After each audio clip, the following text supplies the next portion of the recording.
Le drapeau vert-rouge-jaune affiche fière allure. Et pourtant, le groupe scolaire bilingue Les Archanges d'Etoa est dans la détresse.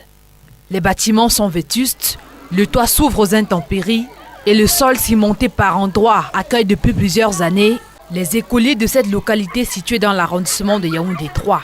Tout ça, l'année dernière, était complètement délabré. Il n'y avait même pas de toiture. C'est avec un peu d'effort des parents qu'on a eu à poser quelques tonnes. Cet effort, justement, n'a pas permis de toller cette salle de classe abandonnée à la végétation. Désormais, c'est 6 salles qui abritent les élèves de la petite section au cours moyen 2e année.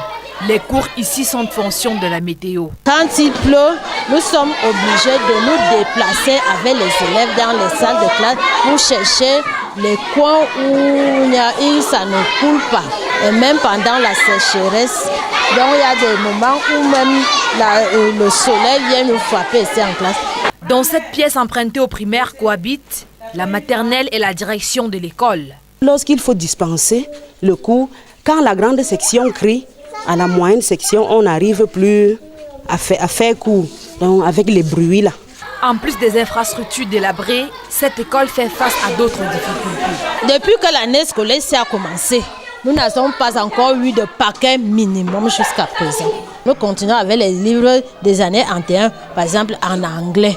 On peut même finir toute une année avec 2 livres ou 3 livres dans une salle de classe. On a envoyé un engin d'aimant qui a encore dégradé complètement la route. Parce qu'on parle de plan d'urgence triennal. Voilà l'urgence. Voilà une urgence par rapport à Yaoundé 3e, on voit une route comme ça là. Je suis tombé 2 fois avec mes enfants là en venant à l'école sur la moto. Pas de paquet minimum, pas d'enseignants également. Les maîtresses des parents qui se sont donnés en sacrifice pour le bonheur de leurs enfants attendent voir le bout du tunnel. Je suis maîtresse des parents dans cette école depuis 7 ans. Mais je vais vous dire que lorsqu'on parle d'intégration, nous arrivons aussi là, on nous dit que notre école n'est pas éligible. Bon, franchement, je ne sais pas ce qu'il y a lieu de faire.